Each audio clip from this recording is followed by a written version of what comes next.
First Ladies.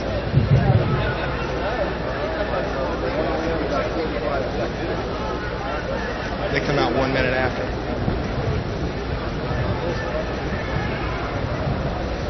Here he goes.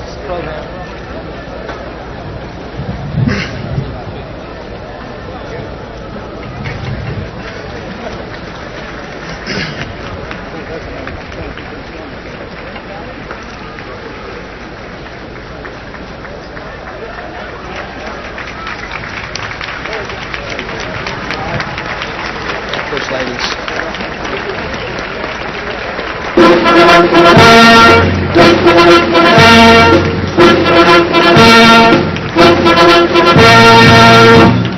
Ladies and gentlemen, the President of the United States of America, the President of the Arab Republic of Egypt, and the Prime Minister of Israel.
Ladies and gentlemen, this afternoon, historic documents concluding the Treaty of Peace between the Arab Republic of Egypt and the State of Israel will be signed.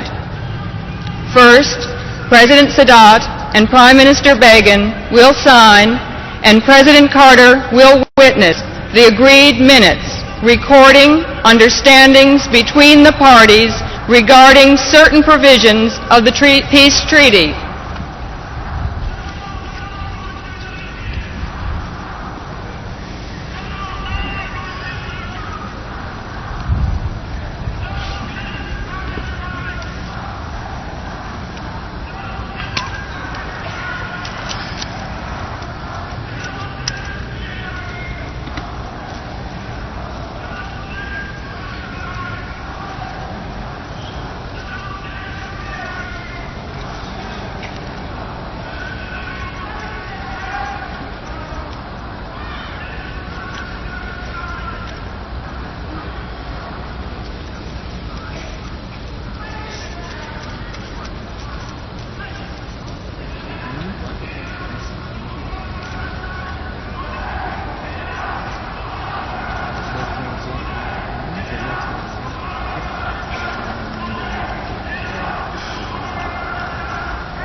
Next,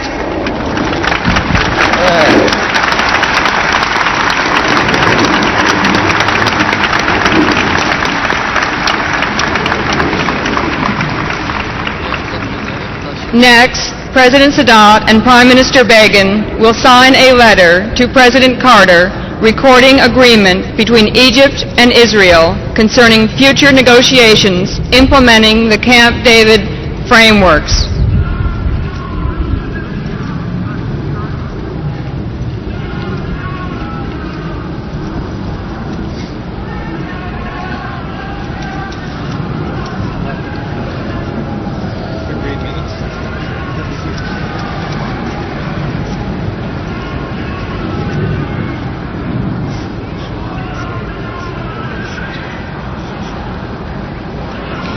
Now, President Sadat and Prime Minister Begin will sign 3 copies of the Treaty of Peace in English, Arabic, and Hebrew.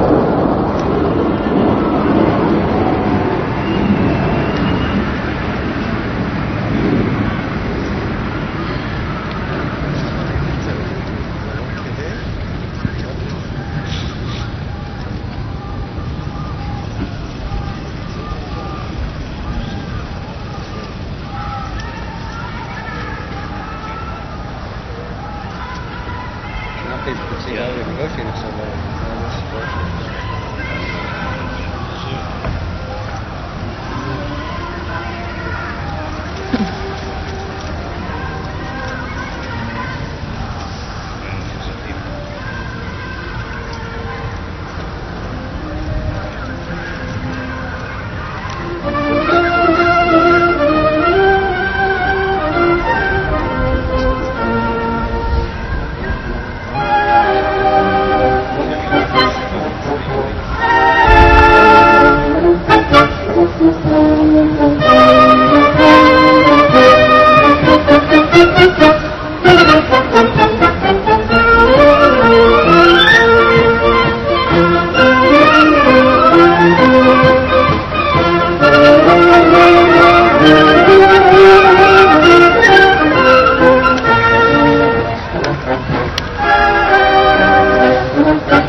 Finally, President Carter on behalf of the people of the United States of America, will conclude this historic ceremony by signing the Treaty of Peace as a witness to the signatures of President Sadat and Prime Minister Begin.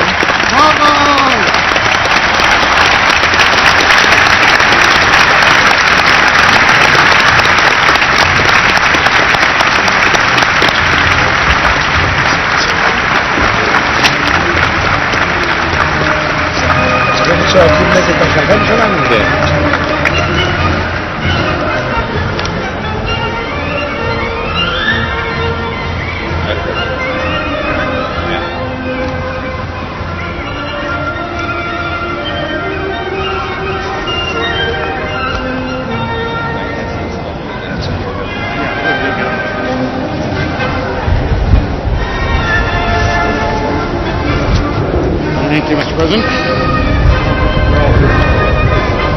Why don't we have a handshake before we, let's have a handshake before we make Congratulations.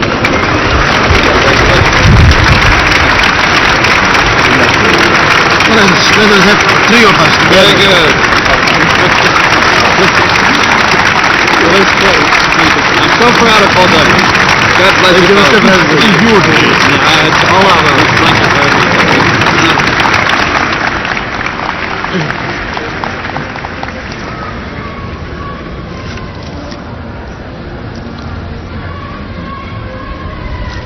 During the past 30 years, Israel and Egypt have waged war. But for the past 16 months, these same two great nations have waged peace. Today we celebrate a victory, not of a bloody military campaign, but of an inspiring peace campaign. Two leaders who will loom large in the history of nations, President Anwar Assadat and Prime Minister Menachem Begin, have conducted this campaign with all the courage, tenacity, brilliance, and inspiration of any generals who have ever led men and machines onto the field of battle. At the end of this campaign, the soil of the two lands is not drenched with young blood. The countryside of both lands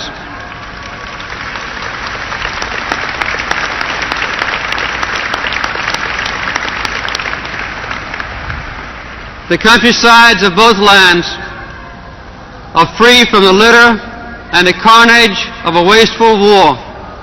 Mothers in Egypt and Israel are not weeping today for their children fallen in senseless battle. The dedication and determination of these two world statesmen have borne fruit. Peace has come to Israel and to Egypt.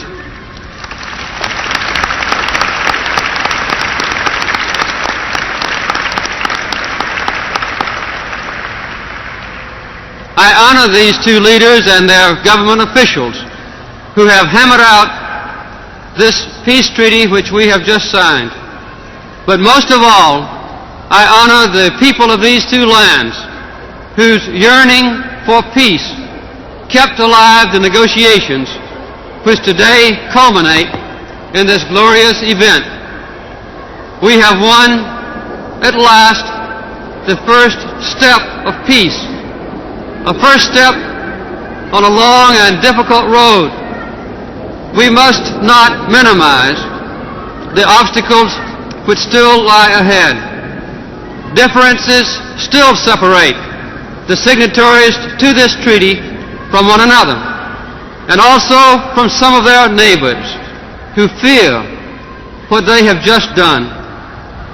To overcome these differences, to dispel these fears, we must rededicate ourselves to the goal of a broader peace with justice for all who have lived in a state of conflict in the Middle East.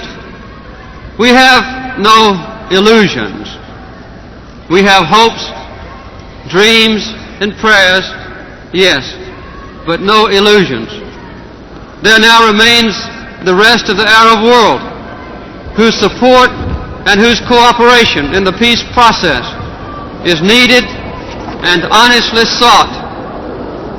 I am convinced that other Arab people need and want peace, but some of their leaders are not yet willing to honor these needs and desires for peace. We must now demonstrate the advantages of peace and expand its benefits to encompass all those who have suffered so much in the Middle East. Obviously, time and understanding will be necessary for people, hitherto enemies, to become neighbors in the best sense of the word. Just because a paper is signed, all the problems will not automatically go away. Future days will require the best promise to give reality to these lofty aspirations. Let those who would shatter peace, who would callously spill more blood, be aware that we three and all others who may join us will vigorously wage peace. So let history record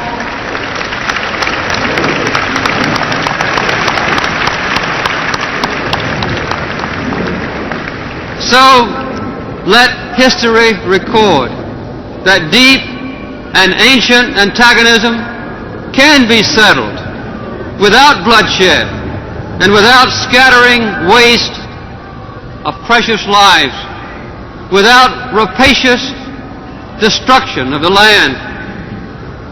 It has been said, and I quote, "Peace has one thing in common with its enemy. With a fiend, it battles with war." Peace is active, not passive. Peace is doing, not waiting. Peace is aggressive, attacking. Peace plans its strategy and encircles the enemy. Peace marshals its forces and storms the gates. Peace gathers its weapons and pierces the defense. Peace, like war, is waged. It is true that we cannot enforce trust and cooperation between nations, but we can use all our strength to see that nations do not again go to war.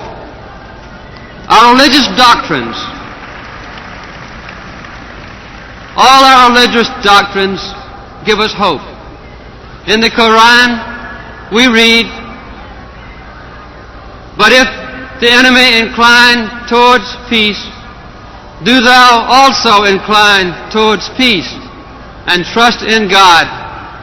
For he is the one that heareth and knoweth all things." And the prophet Isaiah said, "Nations shall beat their swords into plowshares and their spears into pruning hooks. Nation shall not lift up sword against nation, neither shall they learn war anymore." So let us now lay aside war. Let us now reward all the children of Abraham who hunger for a comprehensive peace in the Middle East. Let us now enjoy the adventure of becoming fully human, fully neighbors, even brothers and sisters. We pray God together that these dreams will come true. I believe they will. Thank you very much.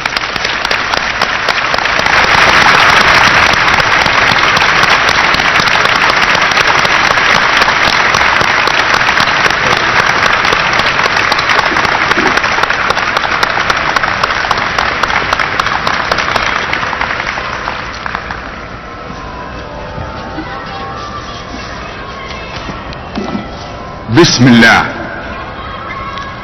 President Carter, dear friends, this is certainly one of the happiest moments in my life.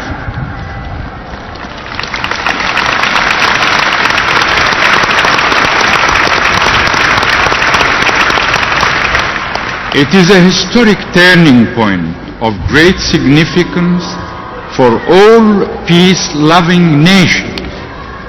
Those among us who are endowed with vision cannot fail to comprehend the dimensions of our sacred mission. The Egyptian people, with their heritage and unique awareness of history, have realized from the very beginning the meaning and value of this endeavor. In all the steps I took, I was not performing a personal mission. I was merely expressing the will of a nation. I'm proud of my people and of belonging to them.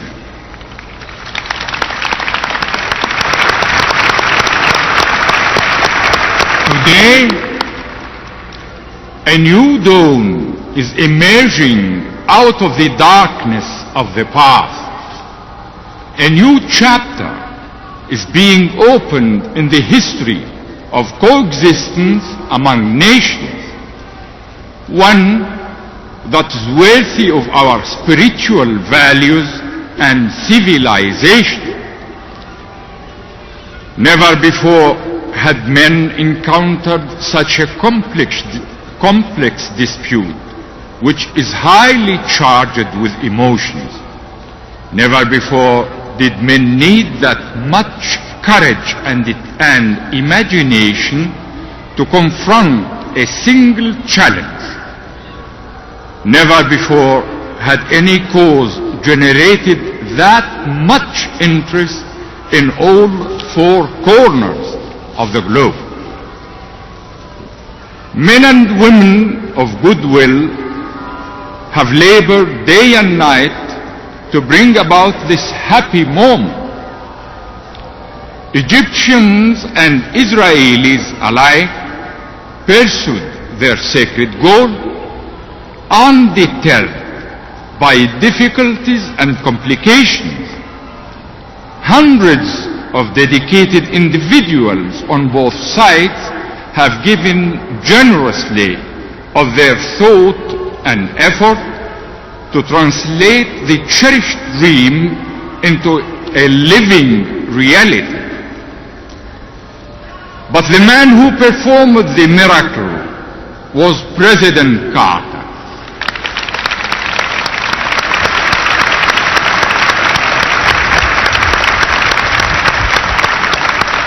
Without any exaggeration, what he did constitutes one of the greatest achievements of our time.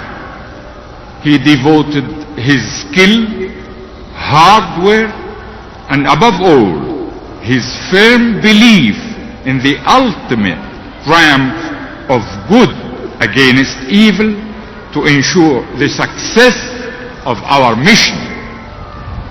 To me, he has been the best companion and partner along the road to peace. With his deep sense of justice and genuine commitment to human rights, we were able to surmount the most difficult obstacles. There came certain moments when hope was eroding and retreating in the face of crisis. However, President Carter remained unshaken in his confidence and determination. He is a man of faith and compassion. Before anything else, the signing of the peace treaty and the exchanged letter is a tribute to the spirit and ability of Jimmy Carter.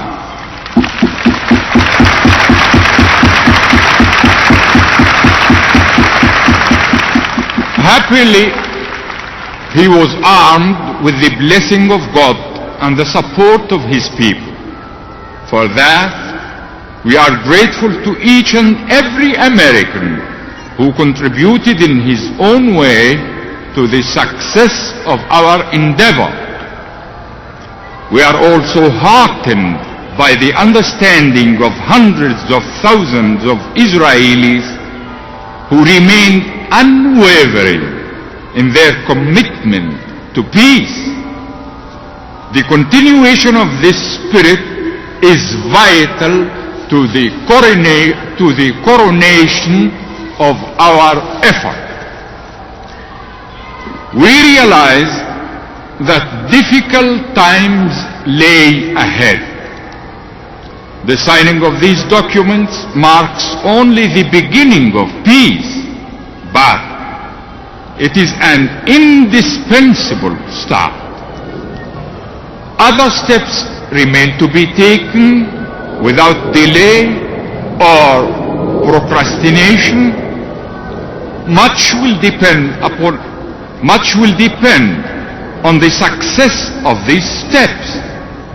We are all committed to pursue our efforts until the fruits of the comprehensive settlement we agreed upon are shared by all parties to the conflict. President Carter once said that the United States is committed without reservation to seeing the peace process through until all parties to the Arab-Israeli conflict are at peace. We value such a pledge from a leader who raised the banners of morality and ethics as a substitute for power politics and opportunism. The steps we took in the recent past will serve Arab vital interests. The liberation of Arab land and the reinstitution of Arab authority in the West Bank and Gaza would certainly enhance our common strategic interests. While we take the initiative to protect these interests, we remain faithful to our Arab commitment. To us, this is a matter of destiny. Pursuing peace is the only avenue which is compatible with our culture and creed. Let there be no more wars or bloodshed between Arabs and Israelis.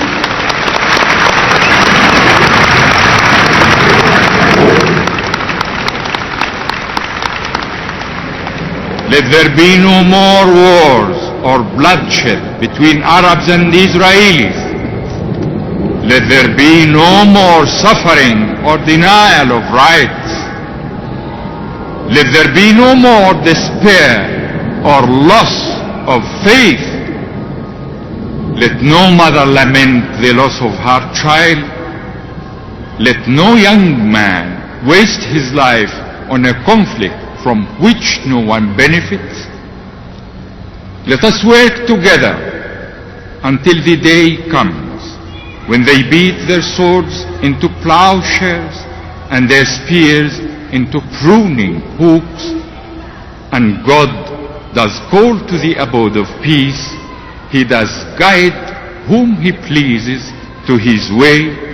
Wallahu yad'u ila dar salam wa yahdi man yasha ila siratin mustaqim.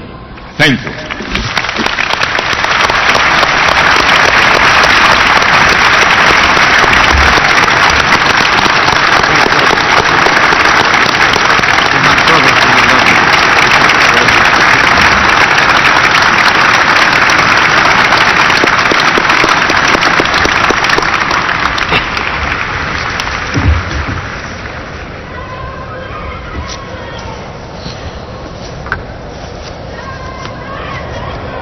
Mr. President of the United States of America, Mr. President of the Arab Republic of Egypt, Mr. Vice President, Mr. Speaker of the House of Representatives, Mr. Speaker of the Knesset, members of the Cabinets of the United States, of Egypt and Israel, members of the Congress and the Knesset, Your Excellencies, Chairman of the Board of Governors of the Jewish Agency, Chairman of the Executive of the Zionist Organization,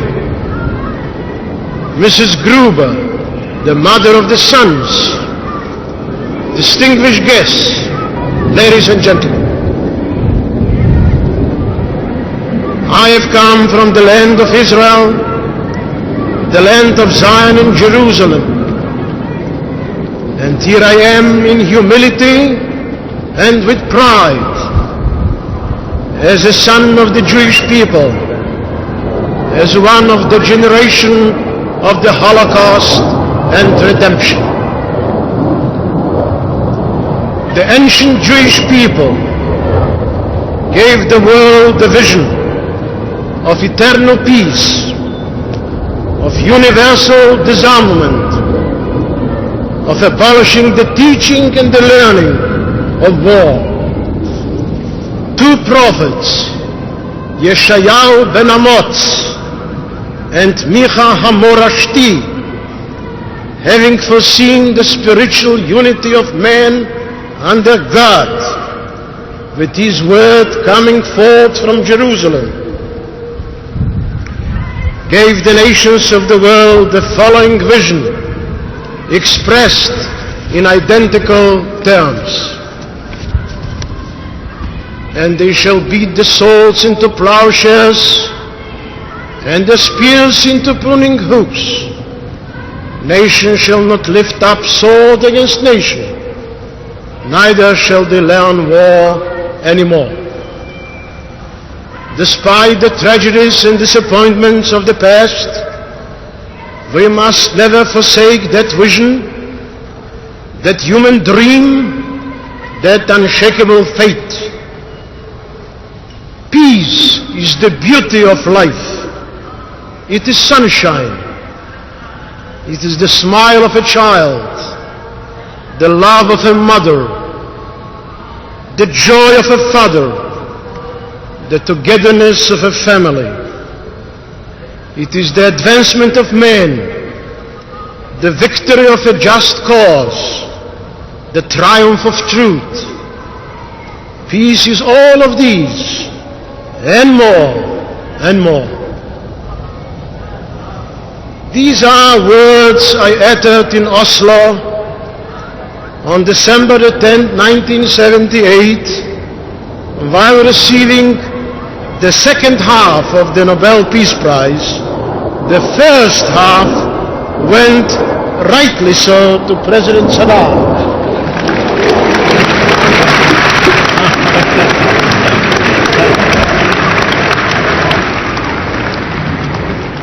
And I took the liberty to repeat them here on this momentous historic occasion.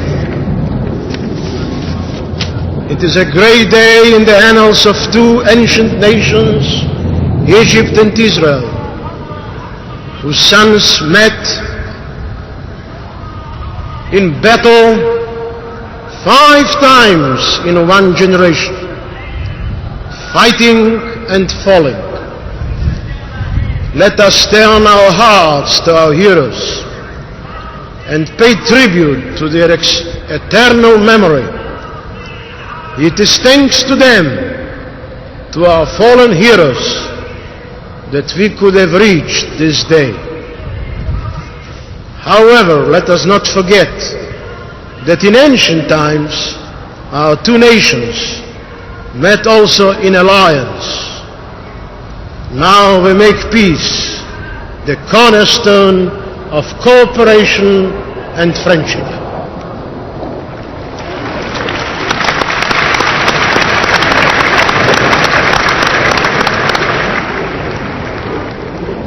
It is a great day in your life, Mr. President of the United States. You have worked so hard, so insistently, so consistently, to achieve this goal, and your labors and your devotion bore God-blessed fruit.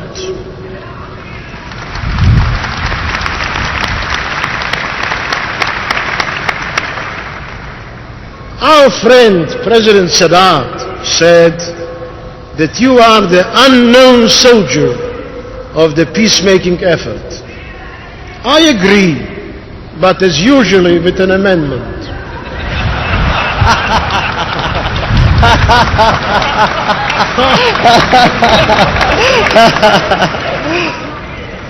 A soldier in the service of peace you are. You are, Mr. President, even horribly dictu, an intransigent fighter for peace.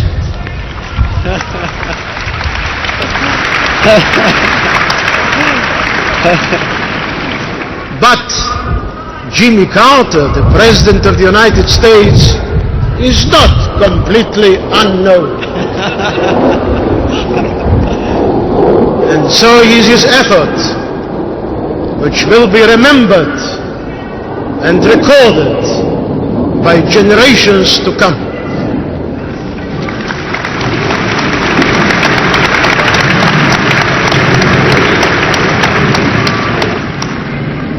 It is, of course, a great day in your life, Mr. President of the Arab Republic of Egypt. In the face of adversity and hostility, you have demonstrated the human value that can change history, civil courage. A great field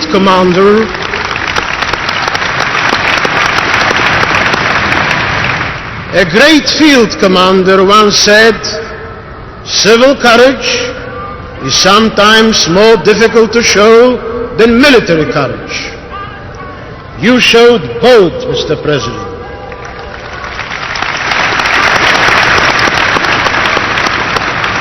But now it is time for all of us to show civil courage in order to proclaim to our peoples and to others, no more war, no more bloodshed, no more bereavement, peace unto you, shalom, salam forever.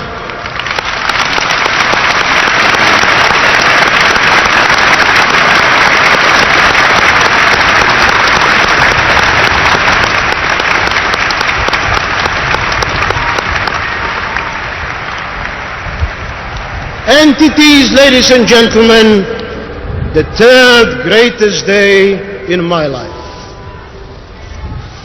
The first was May the 14th, 1948, when our flag was hoisted. Our independence in our ancestors' land was proclaimed after 1878 years of dispersion, persecution, humiliation, and ultimately physical destruction. We fought for our liberation alone, and with God's help, we won the day. That was spring, such a spring we can never have again. The second day was when Jerusalem became one city, and our brave, perhaps most hardened soldiers, the parachutists, embraced with tears and kissed the ancient stones of the remnants of the wall destined to protect the chosen place of God's glory. Our hearts wept with them in remembrance. Omdot hayu ragleinu b'sha'araych Yerushalayim, Yerushalayim habenuya ke'ir shechubra la yachdav.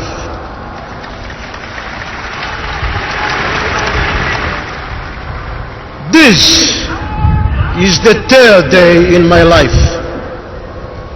I have signed the Treaty of Peace with our great neighbor, with Egypt. The heart is full and overflowing. God gave me the strength to persevere, to survive the horrors of Nazism and of a Stalinite concentration camp and some other dangers. To endure, not to waver in or flinch from my duty, to accept abuse from foreigners, and what is more painful, from my own people, and even from my close friends. This effort too bore some fruit. Therefore, it is the proper place and appropriate time to bring back to memory the song and prayer of thanksgiving I learned as a child in the home of father and mother that doesn't exist anymore, because they were among the 6 million people, men, women and children, who sanctified the Lord's name with their sacred blood, which reddened the rivers of Europe, from the Rhine to the Danube, from the Buk to the Volga, only because they were born Jews, and because they didn't have a country of their own, and neither a valiant Jewish army to defend them, and because nobody came to their rescue, although they cried out, "Save us, save us," de profundis, from the depths of the pit and agony. That is the song of the Greeks, written 2 millennia and 500 years ago, when our forefathers returned from their first exile to Jerusalem and Zion. Shir HaMa'alot, בשוב אדוני את שיבת ציון היינו כחולמים. אז ימלא שחוק פינו ולשוננו רינה.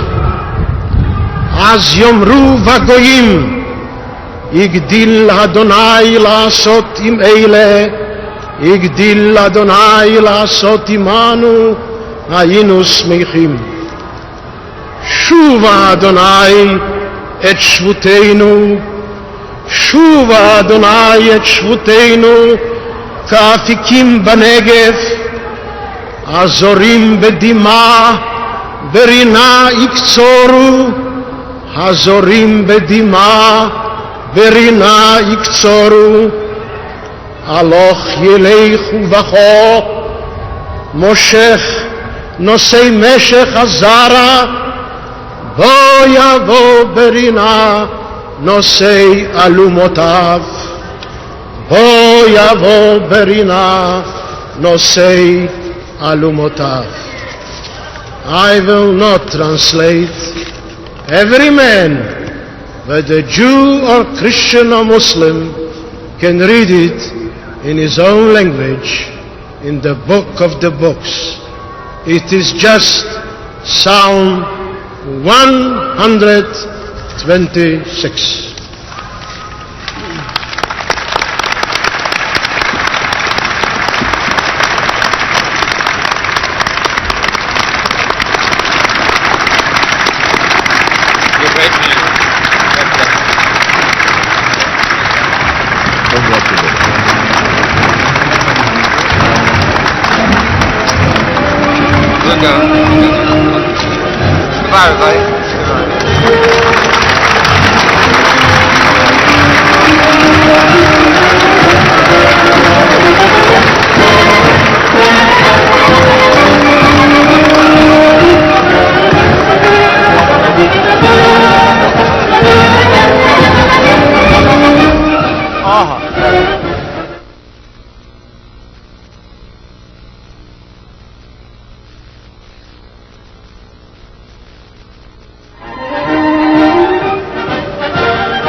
That's right. Is that right? Everybody got caught up in it, though, and forgot all about it. There may have been a few. I don't know. Goodbye. We'll see you tonight. Get some rest. Thank you. Look forward to it. God bless you. We'll see you tonight.